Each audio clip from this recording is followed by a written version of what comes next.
باسی وەزعی ژنان بکەین بەگشتی لەسەر ئاستی شاری کەرکووک. یعنی ئێمە باسمان لەوە کردووە کە ئێمە سەری کەیسەکانی تونند و تیژیەکەین ساڵ بە ساڵ ئەم کەیسانە لێرە زیاترە بێت. ئەمەش ڕنگدانەوەی وەزعی کۆمەلگایە کە ئەگوازرێتەوە ناو خێزان و هەروەها کەیسەکانی تونند و تیژی زیادەکە کە دێنە سەر کەیسی ژنانی ژن کوشتن بەڕاستی حاڵاتمان زۆرە. ئایا ئێمە لێرە یعنی بیری لێکەینەوە کۆمەلگا چەند یارمەتیەدا، وەزعی ئەمنی حکوومەت چەند صاحب دەسەڵاتە، یاسا چەند ڕێی پێدات. ئێمە سێرەکەین مەسەن بە حکمی یاسا لە یاسای عقوباتی عێراقی لە مادەی 409 بە حکمی یاسا ڕێ بە کوشتنی ژنەدا ئەڵێ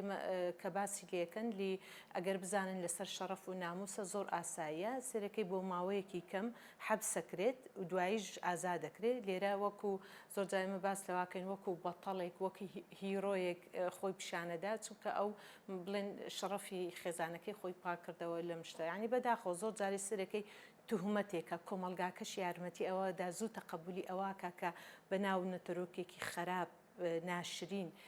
ناوی کچەکە بێنن یان ناوی ژنەکە بێنن کۆمەلگا تەقەبولی ئەوەکات. بەس ئێمە زۆر جا مەسەلەن دانیشین لەگەڵ ئەو بەرپرسانە و یان سەرۆک عەشیرەتگەرەکان و ئەمانە ئەڵێن ئایا تۆ جیاوازیەک هەیە لە بینی سیرکردن بۆ کچەکەت و کوڕەکەت. ئەڵێ مەسەلەن گە کوڕەکەم بزانم ئێستا لە ماڵی لەش فرۆش هاتۆتەوە و ئەمانە زۆر ئاساییە لەلای من بەیانی ژنی بۆ دێنم. بەس من ئەگەر بزانم کچەکەم بینی هەیە لەگەڵ یەکێک نیەی زەواجشی هەیە لەگەڵ یان من لێ قبوڵ ناکەم لێرە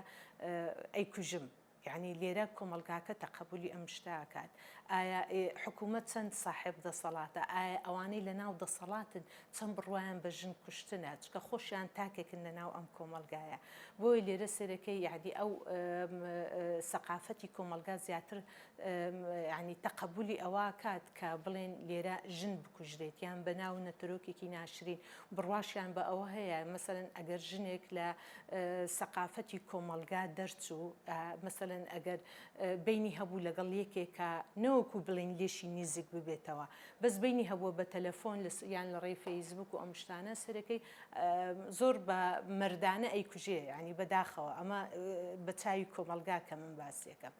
بەس بیر لەوە ناکەنەوە چۆن چارەسەری کێشەکان بکەن. یعنی ئێستا مەسەن حاڵەتێکم لەلا هەبوو ئەم بەیانیە کچێکی گەنجە و لەگەڵ پیاوێکە بە تەمەنی باوکیشیەتی. یعنی زۆر جا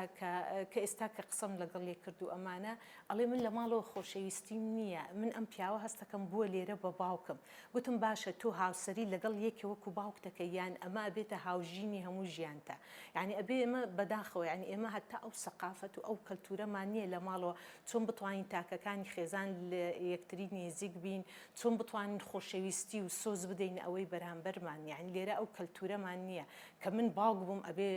خۆم توندکەم لە بەرامبەری نەخێر ئەبێ من هاوڕێی کچەکەم بم هەتا بەقووەت بێ هەتا ئازا بێ. ئێمە زۆر جاریش یعنی لە ئیشەکانی خۆمانە دائما ئەوەی یەدێنین سەرکردەیە لە ماڵەوە ئەوانە سەرەکەین لە ماڵەوە چکە باوکە کەسی قەی پێ کردووە چکە کچی گەورەی ماڵە هەیە ئەوە سەرەکەی شخصێتی زۆر بەقووەترە لەوەی ترە. یعنی بەداخەوە سەرەکەی سەقافەتی کۆمەلگا یارمەتی ئەوە داد کە کچەکە بکوژرێ یان ژنەکە بکوژرێ لەسەر هیچیش نا لەسەر بوختانی. زۆر جا مەسەلەن تەقریرەکانی توبی عەدلی کە پیشانێدا کە لە دوای مەسەلەن ئەو کچە ئەکوژن ئەیبن فەحسێکن بزانن کچینەی لەدەست داوە یان نا سەرەکەن مەسەلەن کەسیان کچینیان تا ئێستا لەدەست نەداوە یان هیچ شتێکی ئەوە نەبووە کە حەسەب یاسا کە ڕێی پێ ئەدات و ئەوانە بەس بەداخەوە سێرەکەی ئەوانە یاسا جێبەجێکەن و ئەمانە سەرەکەی هەمووی باوەڕیان بەو شتەیە بۆیە سەرەکەی هەتا بە حکمی یاسا ئەو عقوبەیەی کە وەریەگرێت سێرەکەی بۆ ماوەیەکی کەمە بێت هەیە مەسەلەن لە 6 مانگ هەتا زۆر زۆرەکەی هەتا 3 ساڵە ئەمە گەیەکێ بگوژێت ئەمە بە کوشتن. یعنی زۆر جا مەسەلەن گە باوکەکە بیکوژێ یان یەکی بیگوژێ کوڕە بچووکەکە وا لێکەن ئەو کە کوشتێتی. یەک دوو جا حاڵەتمان هەبووە لە گەڕەکی جیاواز و ئەوانە هەتا یەکێک لەو کەیسانە ڕسمێکی بڵاو کراوە لەسەر فەیسبوکەکە هەتا وەکو بڵێن شەرەفی خۆیان پاک کردبەوە لەسەر ڕسمەکە بە پێکەنینەوە لەسەر لاشەی کچەکە و ئەو نیشانەیان کردبوو کە سەرکەوتن شەرەفی خۆیان پاکردەوە دەها. یعنی بەداخەوە سەرەکی ئەم عەقلیەتە هەیە زۆر جا گەورەکانیش ئەیکەن توهمەتەکە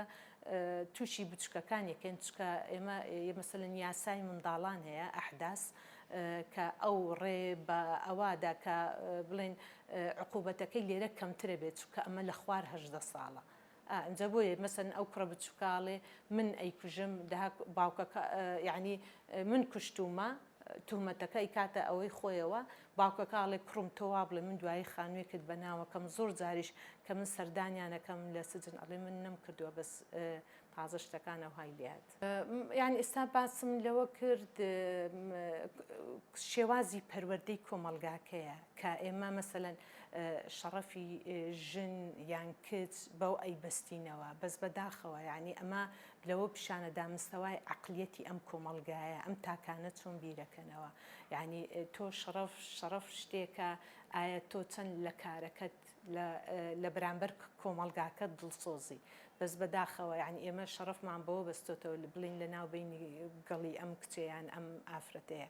ئەمە شێوازی پەروەردەی کۆمەلگاکەمانە کە ئەمە شێوازێکی هەڵەیە یعنی هەموو کەسێک خۆی صاحب قەراری خۆیەتی یعنی زۆر جای ئێمە سێرەکەین حاڵەتی ئەوهامان هەیە کە مەسەلەن بە زۆر داویانە بەشوو ئێبا بەخۆی یعنی ئەم زەواجە بەڕاستی تاو نییە کە مادام خۆی ڕەزامەندی لەسەر ئەو زەواجە نەبوو بە زۆر بە چەپۆک و بەمانە داویانەتە شوو سێرەکەی ئەم زەواجە حرامە يعني بداخەوە يعني یان سێرەکەی مەسەلەن حاڵەتی ئەوەمان هەیە کە مەسەلەن پیاوەکە خۆی تعەدا لە کچێکەکات دوایی بە حکمی یاسا ئەیدەنێ کە ئەیدەنێ لێرە سەرەکەی تۆهمەتەکە لەسەر پیاوەکە لاچێت چکە مارەی کرد یعنی بەداخەوە بەس لەوێ نازان ئەمە ئەی ئەم مرۆڤە کە ئەم کچەیە یان ئەم ژنەیە سەرەکەی بە ڕۆژانە یعنی ئەویش حەزێ کرد وەکو مەسەلەن کچانی تر بە شوو بدرێت و بە ئاهەنگ و ئەوانە داویانە ئەو کەسەی کە تعەدای لێ کردووە یعنی بەداخەوە سەرەکەی ڕۆژ بە ڕۆژ شتەکان خاستەن ئێمە ئێستا لە ناو شاری کەرکووکە چکە کۆمەلگایەکی چەکدارە سێرەکەی عەشایرگەری زیاتر حکوومەت زیاتر یارمەتی ئەم شتانەدات یاسای عەشایری بەهێزتر بێ زۆر جار لە دادگاش کە تۆ مەسەلەن زۆر قەزیەتە بێ ئەڵێ تۆ بڕۆ عەشاریان حەلیکە دوایی وەرنە دادگا چونکە بەڕاستی وەزعی ئەمنی ئەو شارە ئەوە نییە یعنی هەتا قازەکانش لەسەر خۆیانە ترسن احتیمالە لە پەنایکە و لە شوێنێکەوە چەکداری ئەمەنە زۆر بووە دەها هەوڵە دەن شتەکان زیاتر بە عەشایری حەلیکەن بە عەشایریش کە حەلەکرێ سێرەکەی دایمە ئەو کچەیان ئەو ژنە ئەبێتە زەحیە ینی ئەمە وەکو بڵین عەقلیەتی ئەم کۆمەلگایە و شێوازی بیرکردنەوەیە و سێرکردنیان بۆ ڕەگەزی مێ بەم شێوەیە ینی ئێمە ئەم کەیسانە هەیە باوکێ دەستدرێژە کاتە سەر کوڕەکەی خۆشی یعنی کەمە ئەو کەیسانەشمانەیە ئێستا ینی سێرەکەی زیاتر نەتیجێ ئەوەیە بەڕاستی شێوازی کۆمەلگا گۆڕە هەموو کۆمەلگایەک لە دوای شەڕ ئەم یعنی خاصن ئێمە شەڕ لەگەڵ داعشە شەڕێکی ئاسایی نەبوو یەکێک لەم شتانە بوو کە بەکاری هێنا سێرکردنی کۆمەلگا بۆ ئافرەت مەسەلەن چۆن بازارکردن بە کچ و ژنانی یەزیدی یعنی ئەمە وای کرد خەڵک زیاتر گەنجان ئەوانەی کە نەخۆشن و ئەمانە چونە ناو داعشەوە لەبەر مەسەلەن ئەو غەریزەی جنسیەوە بۆیەش ئێستا سەرێکی هەیە یعنی خەڵک زیاتر ئەم غەریزیان لەلا تەحفیز بۆ سێرەکەی لەلایەک مادە هۆشبەرەکان هەیە کە ئەم شتە کە بڵێ فەق دەکەن و ئەمانە و کە ئەگاتە ئەوە ئەو ڕادەی پەلاماری کەچ و کاری خۆیان نەدەن لە ماڵەوە یعنی زۆرجە ئێمە ئێستا باسی مناڵمان کرد هەیە پەلاماری زۆر لە خۆی گەورەتریشەدا یعنی بەداخەوە کە وا فەق دەکەن کە کەس ناناسنەوە هەتا ئەگەر دایکی بێ یان نەنکیشی بێ بەڵێ خۆی شتەکان وەکو بازنەیە هەمووی لێ یعنی بەدوای یەکادە یەکەمیشت لێرە ئەبێ یاسا بگۆڕێ زیاتر ئەو یاسا ئێستا یاسای 409 لە هەرێمی کوردستان بەڕاستی گۆڕا بوو بە ئەوەی کە مەسەلەن ئەوەی لەسەر شەڕەف و ناموس کەسێکی بگژێ کچی بێ دایکی بێ ژنی بێ لێرە بە حکمی کوشتنە بەس تا ئێستا ئێمە ئەو یاسایە لێرە هەروەکو خۆیەتی ئەبێ ئەم یاسایە بگۆڕێ ئەبێ خەڵک زیاتر وشیار بگرێتەوە ڕاگەاندن ئەبێ بەرنامەی تایبەت لەو لایەنە بکەن ئەبێ چەک لە ناو کۆمەلگا لا بدرێ ئەبێ دەنگی مەسەلەن ڕێکخراوەکانی ژنان بەرزکەنەوە ئەبێ هێڵی گەرم هەبێ ئەگەر مەترسی هەبێ ئەبێ خانەی ئارام هەبێ شەڵتەر بۆ ئەو ژنانەی یان ئەو کچانەی کە هەستەکەن هەڕەشەی کوشتنیان لەسەر ئەتوانن بێن لەو شۆنە ئارامە دانیشن. یعنی زۆر شتمان پێویستە. هەروەهاش وزارەتی کار و کاروباری کۆمەڵایەتی بەڕاستی ئەوانە بێ زۆر ئاکتیو بن سەرەکی ئەو دەوڵەتانەی کە زیاتر بڕوایان بە مافی مرۆڤە ئەمان یعنی نێتوەرکێکی زۆر بەقووەتیان هەیە لە ناو خەڵک و خێزانە لیانە پرسنەوە بزانن هەتا ئەوەی کە زڕدایکی هەبێ کچە هەرزەکارەکان لە مەکتەب شێوازی خوێندن وشیارکردنەوە یعنی ئەمانە هەمووی ئەبێ بگۆڕێت هەتا بتوانن هەموو تاکێک هەز بەوە بکە کە ئەم شتە نابێ وابێ ئەمە بڵێن عقوبەکەی لەلایەنی یاسایەوە ئەمەیە یعنی ئەمانە وەکەڵێن هێڵی سوورە لەم کەس نابێ مەسەلەن هەتا مناڵیش نابێ مەسەلەن کەس دەست لە شۆنی تایبەتی بدات و ئەم شتانە یعنی هەموو شتێک هەتا ڕادەیەک یعنی دایک و باوک بن هەتا ڕادەیەک مەسموحە بەس لەوە زیاتر ئەویش مەسموح نییە ئەمجا بۆیە یعنی زۆر گرنگە کۆمەلگا زیاتر وشیار بێتەوە ئێمە زۆرجا یعنی بەداخەوە لە ژێر پەردە هەموو شتێکە کرێ بەس کە بمانەوە خەڵک و شیارکەینەوە باس لەوە ناکەن هەتا زۆرجا مەسەلەن کە لەگەڵ کچەکانیشە کە دانیشین باس لە شتەکەینەوەوانە هەتا ئێمە کە مناڵ بووین ئەمانوت ئێمە یعنی لە چۆ لە دایک بووینە زۆر جایانوت ئێوەمان لە بازار کڕیوە ئێوەمان لە ناوتەنەکەی زبڵ دۆزیوەتەوە یعنی بەداخەوە سێرەکەی ئەو شێوازی ئەوە هەبوو کە بە باسی باس ناکرێت بەڕاستی